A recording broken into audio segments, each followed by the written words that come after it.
It was not so hard to be critical of him because I really can't find anything good he has been doing over those last 40 years or so. There's no substance to them. It's just all about getting that soundbite in the news. He's a bit like Seinfeld. He's a show about nothing. It's just he doesn't give you any laughs. He just makes you cry.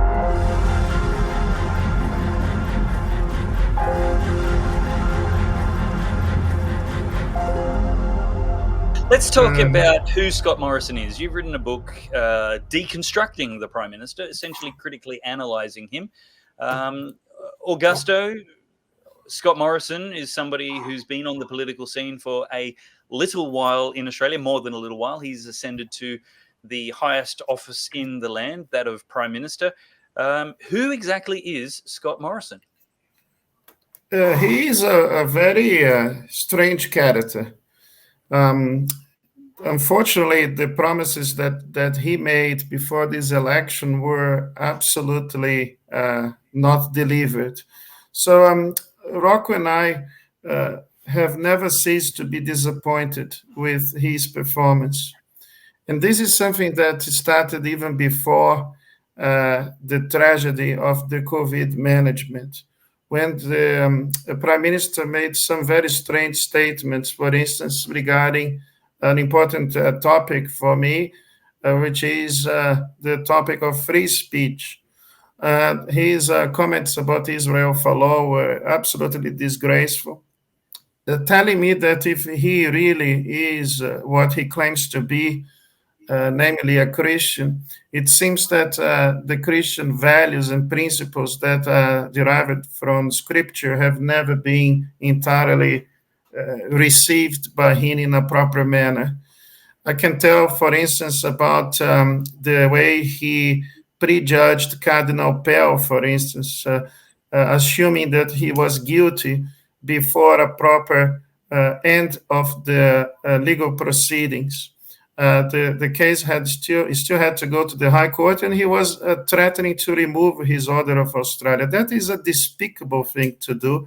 It's absolutely disgraceful, but not surprising, because prior to that, he also condemned our soldiers in Afghanistan without evidence, therefore giving ammunition to dreadful authoritarian regimes to accuse us that we have no moral grounds to discuss their own violation of human rights, since the Prime Minister of this country was actually accusing our soldiers of having committed crimes against humanity when he had no evidence to provide such a claim.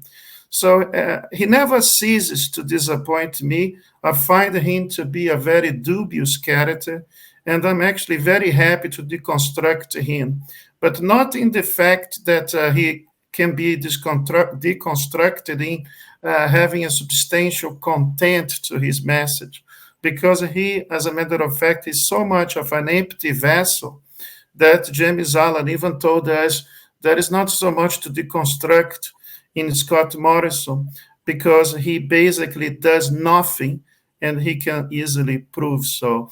So it was not so hard to be critical of him, because I really can't find anything good he has been doing over those last 40 years or so. Rocco, as you approached this collection of books, you obviously did, I guess, some big picture thinking. You've written articles one by one as provoked. But as this book is finished and wrapping up and in print, Deconstructing ScoMo, to you, what picture has emerged as to the character, personality, and philosophies of the Prime Minister? Yes, the picture that's emerged is not a very good one. In fact, it leaves one, as Augusto said, we never cease to be disappointed. And it's also, unfortunately, emblematic of the state of politics in this country, where we have elevated people into Parliament and into ministerial offices, and indeed the highest office in the country, people who can't get out of bed quick enough before they check the focus groups and get along with sound bites just to satisfy the 24-hour news cycle. And that's why I speak about. I made reference in the book to T.S. Eliot's poem, "The Hollow Man." People who, as indeed, there's no substance to them. It's just all about getting that soundbite in the news. Oh, yeah, I've got the headlines for the day. But in doing so, they don't realise the consequences of what they're doing because they can't think critically through these issues without thinking, look, that'll get me some kudos, that'll get me some votes, that'll get me some attention. And it's also disappointment because of the fact that you have a party now and a prime minister in particular that has drifted so far away from its founding ideals, and indeed we have a party that. When I was growing up, is now unrecognisable from what it was. As a son of migrants, my parents came to this country in search of a better life, and they saw in the Liberal Party the party that represented them the best because it represented their aspirations. And when the Prime Minister talks about the quiet Australians, that's who he's talking about. And that's who he's let down with these crazy ideas about free speech not creating a job or prejudging people, and also these notions that that the founding fathers of this country put together, and when they put this country together, rather of thrift and hard work, it's you see someone who doesn't seem to appreciate those values, and it comes across also some of these other offhand comments he makes, like he's not interested in woke, he's not willing to fight the culture wars. Well, these are the if you look at the aspirational voters and the quiet Australians, they would want someone to fight the culture wars, because they over the last 2 years with these lockdowns, they've had to do homeschooling, and they're learning exactly the left-wing nutty rubbish that is being fed to their kids. And when you have a prime minister or a government that is supposedly conservative and isn't willing to stand up for that, again, it's just so disappointing. Where would you place Scott Morrison politically on a spectrum from far left to far right, or perhaps use descriptive words instead? Progressive, libertarian, centrist, for whatever use that word may have, classical liberal, Menzian liberal, Howard liberal, conservative. Where would each of you, Augusto, we'll start with you, but where would each of you place Scott Morrison politically? I would certainly not place him as being either conservative or classical liberal, that's for sure.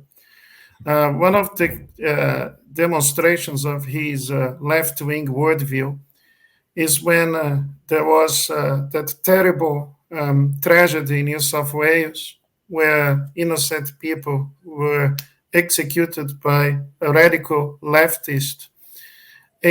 Before I was able to have a better assessment of the matter, accused the person, or better saying, let me rephrase it, claimed that that person was a right-wing extremist. But then we know that he was actually a supporter of the Chinese Communist Party. He was a supporter of communism. He was a radical environmentalist, and even a proud left-wing. But the point is that was a very suspicious and terrible thing to say before he had a proper assessment of the rationale behind that erratic, tragic behavior of that person. And that's another clear indication that he holds anything that's right-wing with utter contempt. And when you have the left canceling people, especially on social media, we would expect the Prime Minister to use at least a neutral language when it comes to demanding Facebook and Twitter and other social media outlets to start their own censorship on people who he claims to be too right-wing to have freedom of speech. Clearly, his values are not conservative, they are not classical liberal, even when it comes to such crucial issues such as abortion, for instance. He has never, ever spoken out against this killing of the innocent. But he was once approached by the media because the Labour Party was promising to fund more abortions on demand in Australia. And then he, rather than saying that being a Christian, he would oppose such idea, he basically excused himself and told a lie, saying that the federal government has nothing to do with the issue of abortion, even though we know this is not true because abortions are funded by the federal government. That's right. And I can give you another example before we move on. That is Asia Bibi, that Christian lady in Pakistan who was condemned to capital punishment for offering a glass of water to a Muslim lady, and she ended up being arrested and accused of defaming the prophet, which is ridiculous because, after all, this shouldn't be a crime. But what happened is that after she was finally acquitted by the Supreme Court of Pakistan, the radical extremist Islamists were trying to kill her, and she needed desperately help to save her life and the life of her family. Scott Morrison refused to give her and her family refugee status, therefore allowing her to potentially even be executed by these extremists. And the South African farmers who were prohibited from migrating to Australia, thanks to Julie Bishop, because they were not considered to be a persecuted group by the United Nations.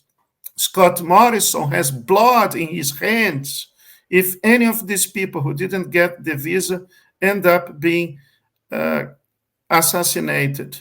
And I'm not personally going to forget what he did to these poor people. So this man is, objectively speaking, not a Christian in the sense of upholding biblical values and principles, and we have to expose him and his government for all the evils that they have been caused ever since they started the government.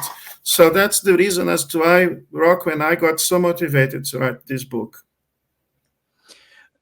Rocco, you've now collected all the evidence. You know Scott Morrison's character and everything. Is there any political compass, philosophical compass that he brings to his politics? And if so, can you describe it for me? Well, I haven't been able to find one. Because as Augusto was saying, I mean, he claims to be these things, but his actions bear out the complete opposite. And I mean, when you look at the prime ministers and even indeed opposition leaders of this country, you see that they had an interest in politics. They had an interest in political philosophy, and they indeed studied it or tried to live it out. In their time in office. We've had prime ministers who've been Rhodes Scholars. We've had prime ministers who were awarded prizes. Indeed, we've had opposition leaders who indeed were at the top of their profession before they joined Parliament. But you can't say that about this prime minister. He's a show. He's a bit like Seinfeld. He's a show about nothing. It's just he doesn't give you any laughs. He just makes you cry. And look, people might say that's a flippant comment, but when you look at it and you ask about a moral compass, I mean, look at what's happened in this country over the last few years. Even before COVID, I mean, we spoke earlier in a previous podcast about the IPA's legal rights audit. I mean, that came out in 2019, and it said that the coalition government under Scott Morrison was the most egregious breacher of fundamental human rights in this country of any government. And And if you want to see where the Morrison government stands morally, there it is. And you didn't need COVID to tell you about it. Wow, that's what an indictment. Well, thank you very much, gentlemen. That's it for this episode of Deconstructing ScoMo. You can get the book. Make sure you get your copy straight away in either paperback or any of the ebook versions that you would like. You can get that at deconstructingscomo.com.au. Make sure you get a copy for yourself and for any rusted on Liberal voters that you may know. That's it for this episode. In the next episode, the authors will join us again, and we won't just get an idea of who Scott Morrison is as a person, but what policies he stands for and is willing to take a position on, or various positions on. That's in the next episode of Deconstructing ScoMo.